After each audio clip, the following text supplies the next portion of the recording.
Michael Ratner, as you listen to John Brennan, again, heading up the transition team on intelligence, your thoughts? Well, it's extremely, extremely disturbing. When you read Jane Mayer's book, the worst and most onerous chapter is the chapter on what the CIA did to people in secret sites, from small coffins to waterboarding. John Brennan was there at the time. To hear him say that this stuff works is really remarkable, or it's very important to do, is really remarkable. It's that he's saying that at the same time when we know about the center's client, Maher Arar, being sent to Syria, tortured, so-called diplomatic assurances somehow able to protect him, other Guantanamo people sent to Egypt with the worst kind of torture. So the idea that Brennan, who should probably, along with Tenet, be facing some kind of war crimes trial, is actually heading the transition on this is extremely disturbing.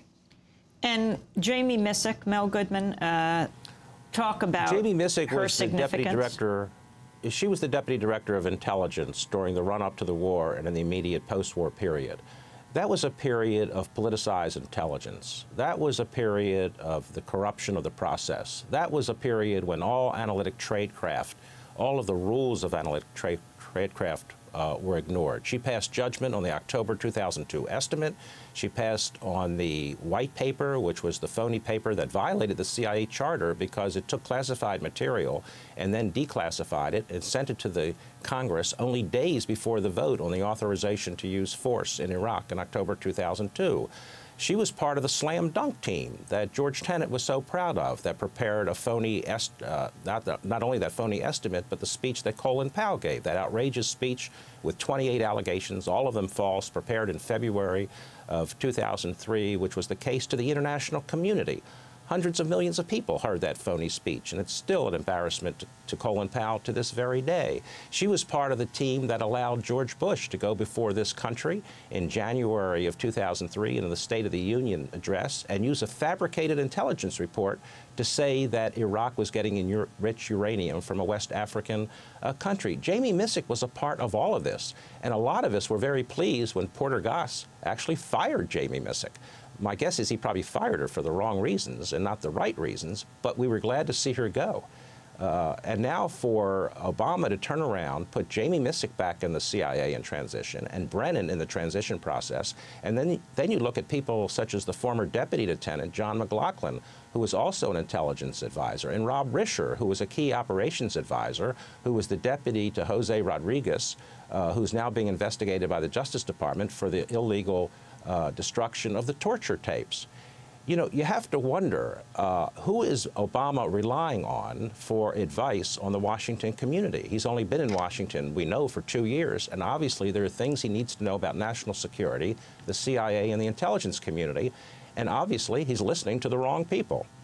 Mel Goodman, I want to thank you for being with us, former CIA and State Department analyst. His latest book is called Failure of Intelligence, The Decline and Fall of the CIA. Michael Ratner, I wanted to play for you once again what Barack Obama said last night on 60 Minutes in his interview with Steve Kroft. There are a number of different things that you could do early pertaining to executive orders. Right. One of them is to shut down Guantanamo Bay. Mm-hmm. Another is to change interrogation methods that are used by U.S. troops. Are those things that you plan to take early action on? Yes. I have said repeatedly that I intend to close Guantanamo, and I will follow through on that. I've said repeatedly that America doesn't torture, and I'm going to make sure that we don't torture. Those are part and parcel of an effort to regain America's moral stature in the world. There you have President-elect Barack Obama saying he's going to close Guantanamo and make sure the U.S. doesn't torture. Well, obviously, I mean, we at the center represent scores of Guantanamo people, scores of people who've been tortured.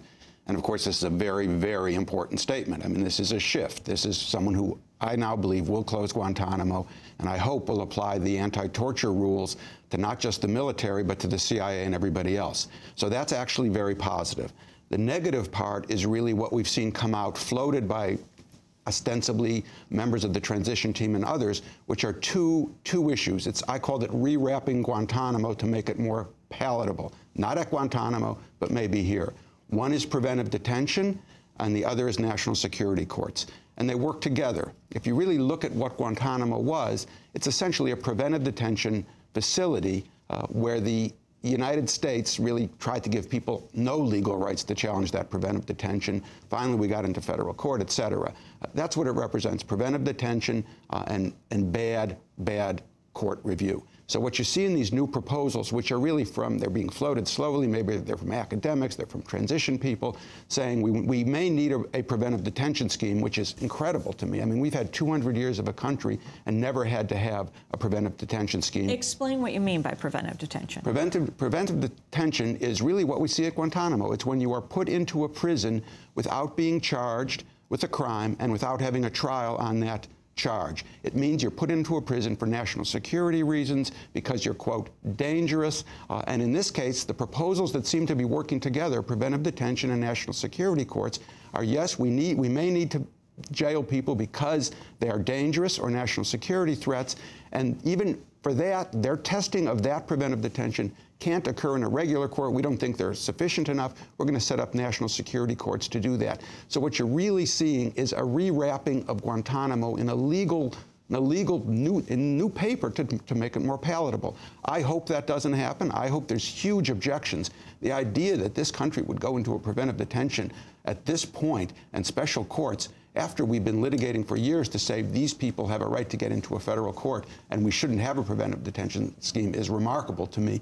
And I would really think that while it's great that he wants to close Guantanamo and end torture, I mean, to set up an alternate scheme is really un-American. The Associated Press is reporting that Obama advisors are crafting a plan that would put the prisoners in U.S. courts. Under the proposal, some prisoners would be freed while others would be sent to trial in criminal courts in the United States. A third group would go in front of a new court system designed to handle so-called national security cases. At Guantanamo, there's 255 people. The majority of those just should be released. I mean, that's clear, if not almost everybody. The rest of them should be tried in federal courts. What this floated piece by the AP reporter is saying is, yeah, we'll try some of them, we'll free most of them, but some of them are going to be put in these national security courts and held in preventive detention. The question is why? What are we doing here? The reasons they give are we can't disclose classified information, and maybe we can't prove that they're actually committed crimes. Well, classified information is dealt with all the time in our federal courts. There's hundreds of trials in which they have methods of dealing with classified information. The other issue is more serious. Yes, they may only have evidence from torture against some people. Well, that shouldn't be allowed to hold people in national security courts or in regular courts. In fact, if anything, national security courts and preventive detention, in my view, will encourage torture because you'll have special ways of holding people without being able to suppress the evidence. I mean, it's amazing. What they're taking is essentially a made-up problem, much like the ticking time bomb, and trying to build an entire superstructure of preventive detention and national security courts on top of it when we don't even ever have one of those so-called ticking time bombs. Michael Ratner, I want to thank you for being with us, president of the Center for Constitutional Rights.